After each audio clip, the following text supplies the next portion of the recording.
Bonjour, je m'appelle Claude Lancien et je souhaite vous parler de la numérologie graphique ou numérographie. Dans la vidéo numéro 1, j'ai abordé très succinctement une méthode pour découvrir ce que révèle un simple chiffre sur un fonctionnement personnel. Nous avons utilisé pour cela la symbolique du chiffre d'une part et sa forme graphique d'autre part. Elle a permis de mettre en évidence la cause des difficultés que rencontrait une personne dans sa vie.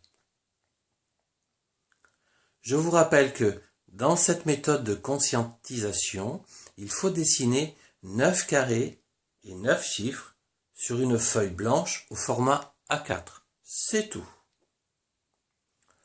Au fait, je parle de conscientiser, mais que faut-il conscientiser ?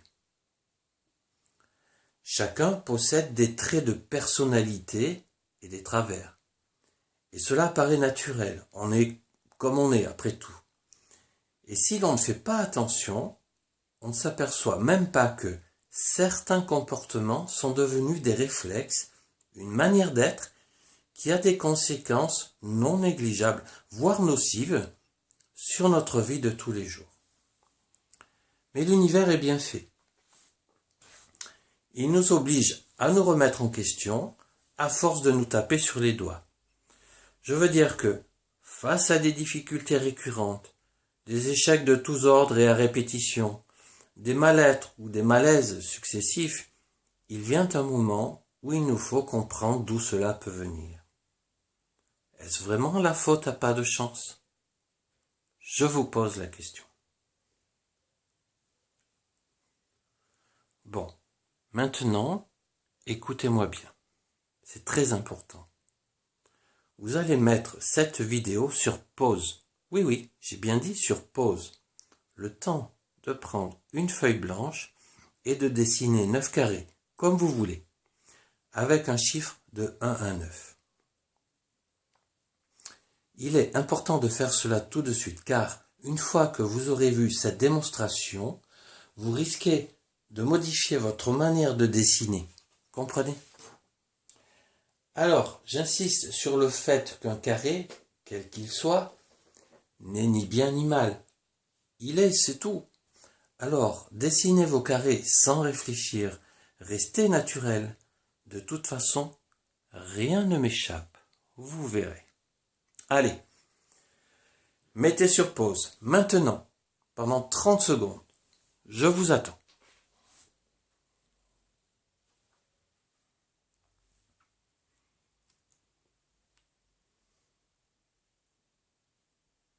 Bon, j'en ai vu un ou deux qui ne l'ont pas fait. Ce n'est pas grave du tout.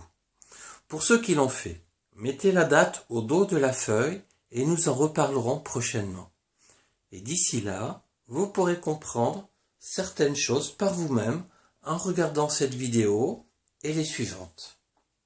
Alors, revenons-en à nos moutons, c'est-à-dire au carré. Il faut d'abord que je vous explique leur arrivée, disons, inattendue. Au début, c'était moi qui dessinais les carrés, comme ceci, à la main.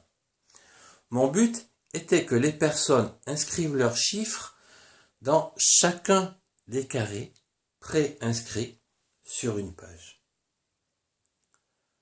À l'époque, ça me permettait d'écrire un petit commentaire en face de chaque chiffre. Puis, un jour, une jeune femme est venue vers moi avec sa feuille. Elle était très impatiente d'en savoir plus sur elle et elle avait tracé ses propres carrés. Vous allez me demander, mais qu'est-ce que ça pouvait bien faire, que ce soit les miens ou les siens ? Eh bien, c'était pas les mêmes. Évidemment, puisqu'elle est différente de moi. Et là, j'ai une illumination. Il faut que chacun puisse dessiner ses propres carrés comme il le sent.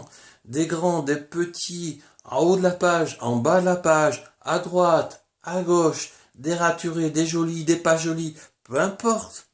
Car eux aussi ont un rapport direct avec la personnalité. Mais quelle signification donner à telle ou telle forme de carré ? C'était là mon premier défi. comme à mon habitude, je vais prendre un exemple et vous livrer un de mes petits secrets. Mais peut-être l'avez-vous déjà perçu dans ma vidéo numéro 1. Pour comprendre la forme d'un carré, il faut le comparer à un autre carré. Regardez.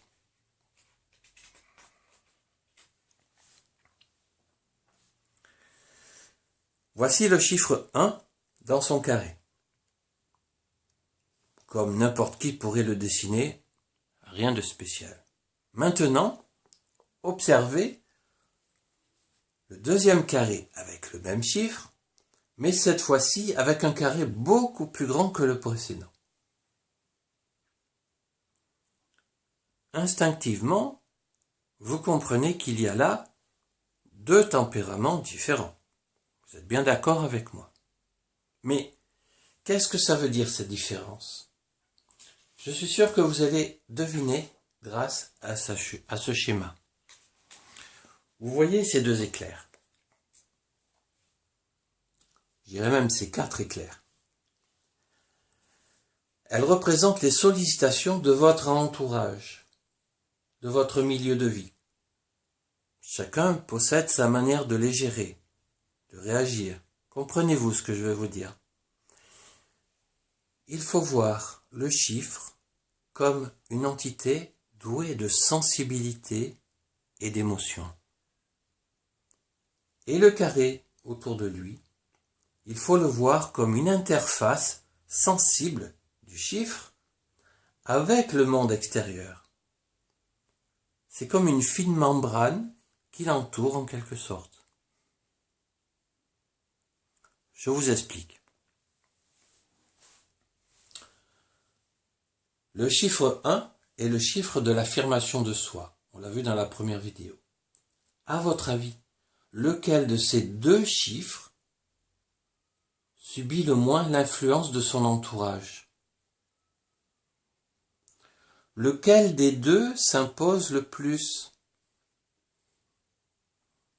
C'est celui-là, bien sûr. Vous l'avez bien compris. Pourquoi? Grâce à ses dimensions, à la surface qu'il occupe, et donc à sa membrane qui matérialise son rayonnement. Vous voyez comme c'est simple. Donc, pour résumer, non seulement nous allons tenir compte de la symbolique du chiffre lui-même, de son graphisme, mais maintenant, nous savons que le carré qui l'entoure intervient directement dans l'interprétation qu'il faut en faire. Voilà, nous arrivons à la fin de la deuxième vidéo. J'espère qu'elle vous a plu. La prochaine vidéo portera sur la structure ou l'organisation de vos carrés, car, vous ne vous en doutez certainement pas, mais vous ne tracez pas vos carrés au hasard sur la page. Le croyez-vous?